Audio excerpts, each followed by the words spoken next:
Halo teman, kita jumpa lagi bersama saya Aditya Griyadi. Bekerja hidup lebih berarti. Ini sekarang tamu saya kali ini, ngomongnya lu gua aja supaya enak. Boleh. Ya, supaya santai. Santai. Tamu gua kali ini adalah teman saya kecil dari SD, satu sekolah kita, SD di Tebet, lalu satu SMA juga. Lalu dia kuliah di mana, saya di mana ya, nantilah kita tanya.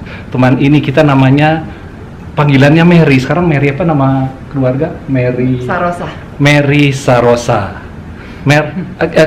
Teman kita semua udah divaksin ini. Teman tuh pengen lihat ekspresi lo, gimana mimik muka lo. Kayaknya kalau pakai masker kayaknya nggak oke deh. Gitu ya. Siap. Kita jaga jarak. Keluarga kecil lo, suami keluarga sehat. Keluarga kecil gue sehat. Anak-anak sehat tapi udah pada jauh ya. Anak-anak kamu berapa sih sekarang? 2. Ya. Satu udah nikah kan. Tinggal di Boston. Oh. Lalu yang kedua belum nikah, yang cewek itu tinggal di Bali. Oh, di Bali. Pada nggak suka tinggal di Jakarta. Ngapain tuh mereka di Bali? Kerja. Oh, kerja. Oh, kerja. Oh, gitu. Sebetulnya kerja anak sekarang kan online gitu ya. Sebenarnya sih kalau misalnya mau dipaksain bisa dia tinggal di Jakarta gitu. Tapi dia lebih menikmati tinggal di buku. Mer, lo ngedidik anak lo gimana sih sampai jadi semua tuh bergelar apa sampai ini? Ada nggak sesuatu yang bikin mereka oke, gue harus membuktikan ini nih kepada orang tua gue? Apa tuh? Satu aja, nggak usah banyak-banyak, nanti habis durasi. Sebetulnya sih perannya lebih di laki gue. Laki gue tuh betul-betul menunjukkan dia role model gitu loh. Dia role model, anak-anak respect banget, bisa diskusi, bisa menjadi tempat curhatnya gitu loh. Nah makanya gue kan juga mengikuti dong. Laki gue seperti itu, gue juga jadi mengikuti dan akhirnya jadi terbiasa kita harus menjadi role model dari anak-anak kita. Oh gitu, itu mungkin teman-teman kita bisa, mereka masing-masing keluarga masing mungkin punya cara mereka sendiri, cuma dari caranya Mary dan keluarganya seperti inilah. Mer, dulu kita SMP bareng, dari SD satu sekolah ya, lu nggak satu kelas. Terus lu kuliah di mana tuh? Gue ngambil kuliah mana? di arsitektur ITB. Ya. Masuk 84, lulus 89. Oh. Tapi terus terang, gue hanya menjadi sarjana arsitektur ITB. Karena setelahnya. Kok hanya sih? Karena setelahnya gue nggak pernah jadi arsitek gitu loh. Oh, maksudnya sekolah arsitek tapi bekerja bukan di bidang arsitek gitu kali ya? Betul, lulus arsitek gitu loh, sebagai arsitek, sarjana arsitektur. Iya. Cuma nggak pernah jadi arsitek. Gue gitu. cuma ngarsitekin rumah, iya. Rumah sendiri aja. Terus setelah itu lo jadi wanita karir melalang buana di mana-mana. Sebagai wanita karir, bagaimana lo membagi waktu antara wanita karir dan ibu rumah tangga? Pertanyaannya standar banget ya, kayak gue nggak ada bahanan ini. Oke, gimana tuh Mer? Bagaimanapun kan kita kan nggak bisa lepas ya dari kewajiban kita sebagai ibu rumah tangga, sebagai istri, sebagai ibu dari anak-anak gitu loh. Nah itu juga harus gue juggling. Jadi semuanya itu gue juggling, tapi sekali lagi untungnya laki gue itu mendukung banget. Laki gue itu mendukung, gue boleh berkarir di luar, kita selalu saling mengisi lah. Dan gue di Jakarta juga gue nggak punya babysitter loh. Karena apa? Tapi sambil ngantor tuh? Sambil ngantor, kebetulan ada nyokap sih. Kebetulan ada nyokap yang bisa jagain, ada. Paling enak kerja tinggal di Indonesia. Betul. Ada keluarga yang bisa menolong kita. Betul. Ada nyokap, ada bokap, ada mertua atau siapapun bisa membantu kalau kita lagi sibuk berkarir di masa muda gitu kan. Cuma Sabtu Minggu gue nggak kasih sama sekali sama orang lain gitu loh. Supaya apa? Supaya ada emotional bondingnya ke kita. Kan ada tuh orang yang anaknya sakit karena babysitternya pulang gitu. Nanti pas dia nangis bukan nyari ibunya, nyari ibunya, nyari babysitternya. Nyari babysitternya, meluk babysitternya. Betul. Gimana jealousnya kita tuh? Betul. Gue posesif di situ. Iya, gue posesif. Ya, gue sama bini gue dulu mengalami itulah. Oh gitu ya. Gue pecat aja. Daripada dia deket sama babysitternya, iya betul. Ya mesti dekat sama orang tuanya kan. Jadi Sabtu Minggu tuh pasti sama kita. Malam juga pasti sama kita. Kita ajak ngobrol gitu loh. Mungkin itu juga jadi yang mendidik mereka ya. Jadi terbuka, komunikasinya enak gitu loh. Sama kita juga terbuka. Ada apa-apa mereka ngadu ke kita. Dan alhamdulillah sih sampai sekarang mereka bukan, ya alhamdulillah menjadi anak-anak yang nggak nyusahin lah gitu. Itu berkat Tuhan, berkah banget. Berkah bener luar biasa. Mary dan keluarga dan anak-anaknya diberkahi, keluarga anak-anak yang pinter-pinter dan bahagia. Amin. Mer, lu kan waktu SMP, waktu SD gua kenal lu kan nggak berhijab ya? Ya enggak lah.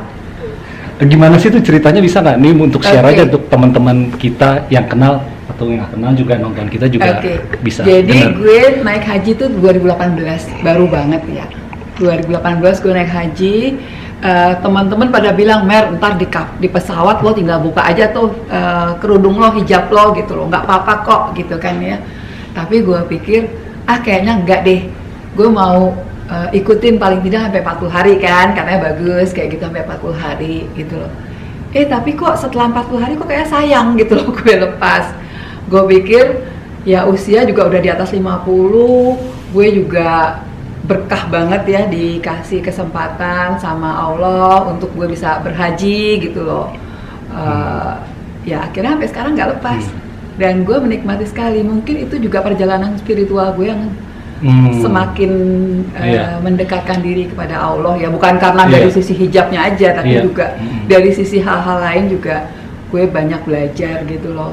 Gue udah dikasih kesempatan, gue udah dikasih blessing, gue udah dikasih berkah yang banyak sekali dari Allah. Masa gue terus jadi orang yang nggak makin baik gitu ya? Makin baik kan juga ya, itu menurut pandangan gue. Semoga sih Allah mendengarkan dan diterima betul, gue makin baik gitu aja sih. Allah pasti mendengar, karena apa yang kita pikirkan, apa yang kita katakan itu adalah doa. Jadi kita berpikir dengan baik, mengatakan sesuatu yang baik, berharap dengan baik, karena itu semua adalah doa. Aktivitas lo hari ini ngapain sih sekarang? Sekali di lagi usia gue sekarang bilang ini? Gue nggak bisa diem. Tadinya gue pikir gue setelah pensiun, gue kepingin santai gitu loh, di rumah, berkebun, ya kan, ngurus rumah. Setelah hampir 2 tahun PPKM, rupanya gue nggak bisa kayak begitu. Jadi gue baru pensiun, terus tiba-tiba ditawarin sama temen untuk ada kerjaan logistik, gue terima lagi dan gue kerjain dan gue enjoy gitu loh. Sekali lagi bukan soal uangnya ya, gue cuma ngelihat gini, gue kan dengan gue juga bisa mengembangkan perusahaan gue bisa mempekerjakan banyak orang. Oke? Gue nggak ngejar di materi lagi sekarang.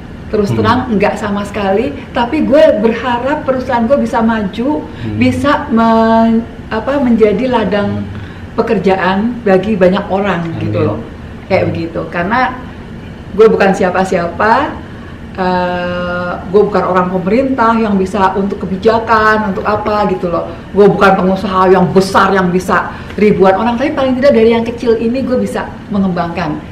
Gitu loh. Jadi sekali lagi sosial gue juga gue tetap jalankan, tapi untuk ini juga gue pikir bisa menjadi ladang amal gue gitu.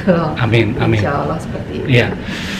Oke, itu kita doakan sama-sama, semoga apa yang Mary inginkan, cita bersama suami ya, usaha ini berjalan dengan baik. Ini kan di kantornya Bu Mary loh, saya lagi podcast. Wah, keren banget nih. Di mana, Mer? Ini di L'Avenue, lantai 11, keren nggak tuh? Lantai 11. Mer, ini kan sekarang kita masa pandemi. Di usaha lo, di aktivitas lo, apa bisnis suami lo, ada efek nggak sih masa pandemi ini? Nah itu yang gue juga selalu merasa terberkati, ya. Karena apa? Laki gue juga ada aja pekerjaannya. 2 tahun ini alhamdulillah kita nggak pernah kosong gitu loh, ya kan, pekerjaannya. Tuhan itu baik. Tuhan itu maha baik, betul. Gue yang gue bilang, gue setelah gue pensiun, baru sebulan pensiun, baru beres-beres gitu loh kasarannya untuk buka perusahaan sendiri. Tiba-tiba udah dapet project. Waduh. Gitu loh. Alhamdulillah banget. Iya. Yang gue selalu mensyukuri, Tuhan maha baik. Iya, gitu loh. Jadi gue tuh suka sampai nangis banget gitu ya kalau malam-malam doa Tuhan lu maha baik gitu loh. Gue dari awal dikasih keluarga baik, suami baik, anak-anak juga bisa tumbuh dengan baik, gue bekerja bisa dengan baik gitu loh. Dan sampai sekarang Allah maha baik. Ya, yang penting kita menjaga hati kita. Betul. Pasti semua doa-doa kita akan digenapi dan dibuka jalannya. Andai kata belum terbuka jalannya, mungkin ada hikmat pelajaran yang akan kita dapat. Betul. Jadi doa itu nggak selalu selamanya digenapi, dikabulkan, enggak. Betul. Dan ketika kita keadaan sulit pun kita bersyukur, itu suatu berkat untuk Betul. kita. Dipunyai perasaan bersyukur pada keadaan sulit, itu suatu berkat juga. Jadi andai kata kita doa kita belum digenapi, terus berusaha, pada saatnya pasti akan digenapi, dibukakan jalan. Itu pasti. Mer, kategori sukses lo pada usia sekarang ini itu apa sih? Kategori sukses gue bisa membahagiakan banyak orang. Oke. Kalau sekarang itu gue bisa bantu orang tuh ada rasa berbunga-bunganya, bukan kepingin dilihat orang ya, tapi kalau gue bisa bantu, gue tuh ada kepuasan gitu loh, kepuasan batin. Oh gue bisa ya gitu loh, juga bantu orang yang kesulitan. Jadi semakin banyak gue bisa bantu, kepuasan batin gue tuh semakin terpenuhi gitu. Itu yang gue rasakan terutama setelah memasuki usia 50. Entah mungkin itu memang usianya orang seperti itu, tapi seperti ya gitulah kira-kira. Lalu juga di masa pandemi ini, ya nggak, ngelihat orang ya itu tiba-tiba kan kena COVID kayak gitu, tiba-tiba besoknya udah nggak ada.